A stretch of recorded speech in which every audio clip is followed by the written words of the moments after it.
Penguin Random House Audio presents Marvel, Black Panther, the Intergalactic Empire of Wakanda, a novel by Suyi Davies Okungbowa. Read for you by William Demerit with Bonnie Turpin. This one's for Chadwick. Prologue. The Plane of Wakandan Memory.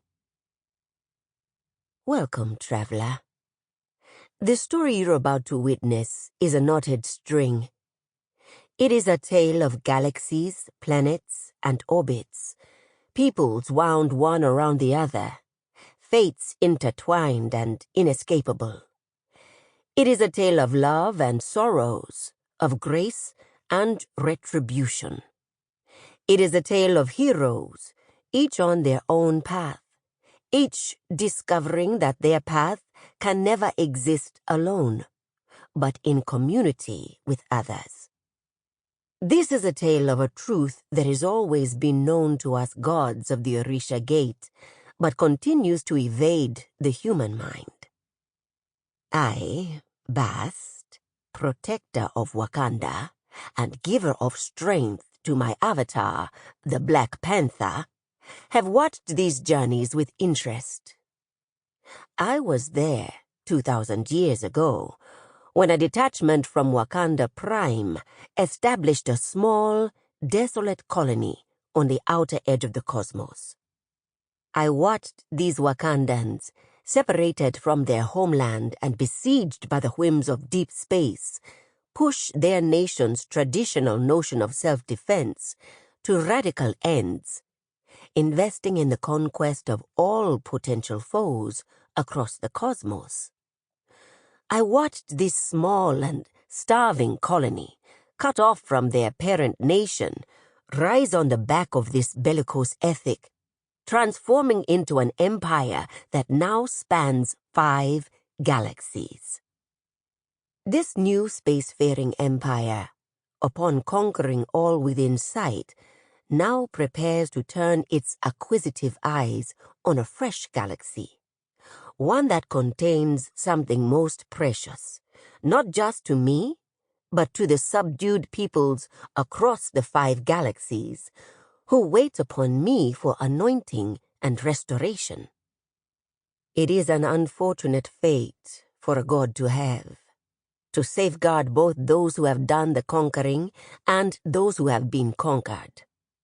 It is unfortunate to be fated to anoint, to make avatars of men in whom I hold little belief.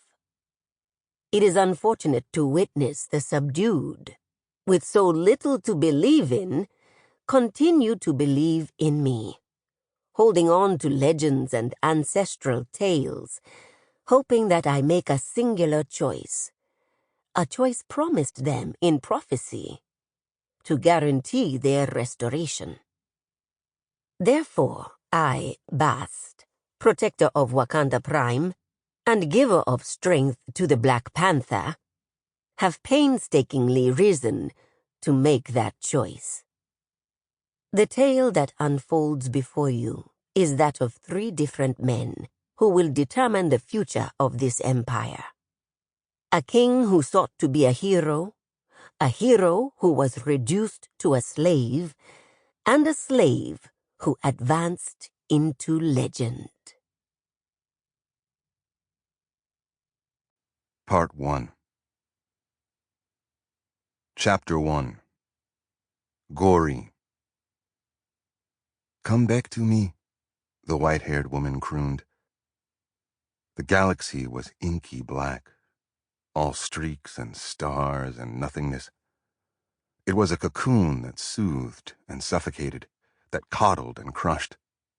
It was dread personified, a darkness that plagued and gave no assurances save for the assurance of despair. Anxiety brewed in the soul of the man, the dreamer, and panic bloomed in his sleep. He twisted and turned, sweat beading his forehead and dripping down his neck, face scrunched up in agony.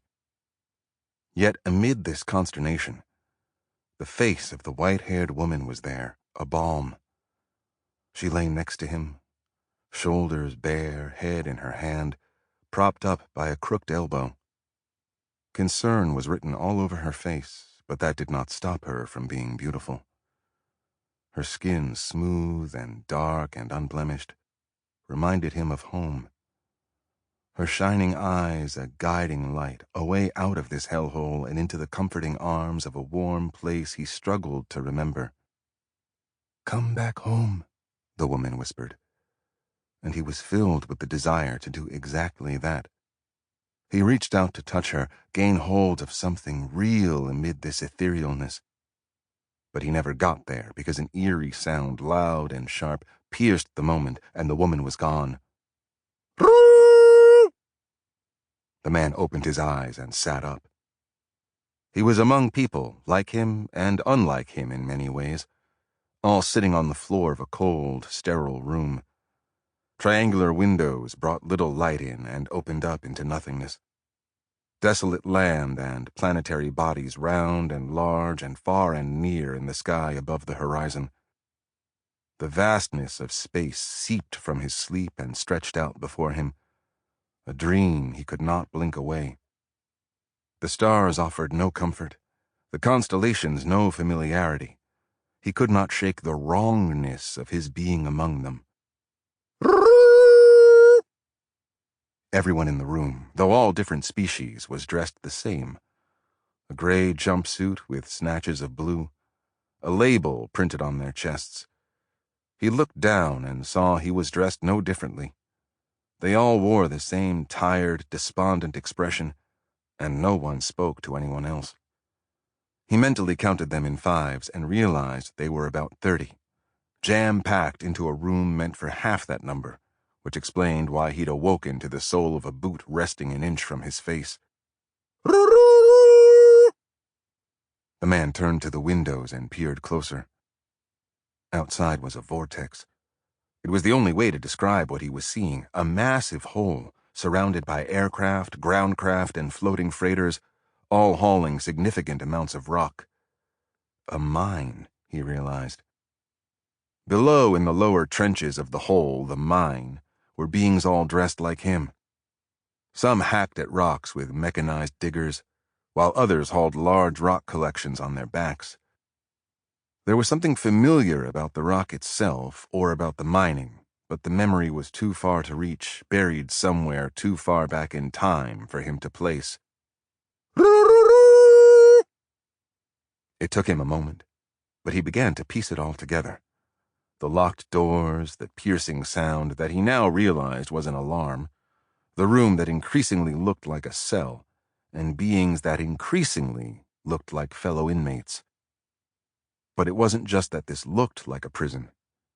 It was the specific brand of imprisonment that dawned on him, that his bones recognized even though his mind's eye didn't. The complete absence of agency. A void where he ought to feel self-investment, a familiar song vibrating in his marrow. The walls here spoke a language his skin could understand, demanding, extracting, hard labor. Slave, he realized. I'm enslaved. The hiss of a pressurized door caught his attention. He turned to see 4 guards dressed in combat suits, complete with helmets and red visors, fill the doorway. Their jaws, the only parts of their faces visible besides their eyes, were hard and set, teeth bared in disdain.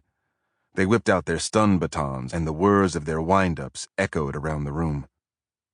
Electricity crackled at the baton tips. "You heard the alarm," the lead guard said. "Move, you dumb mules!" The guard reached forward and stunned the first person before him. The prisoner, green of skin and eyes so large they occupied half their face, yelled in a language the dreamer couldn't understand and fell to the ground.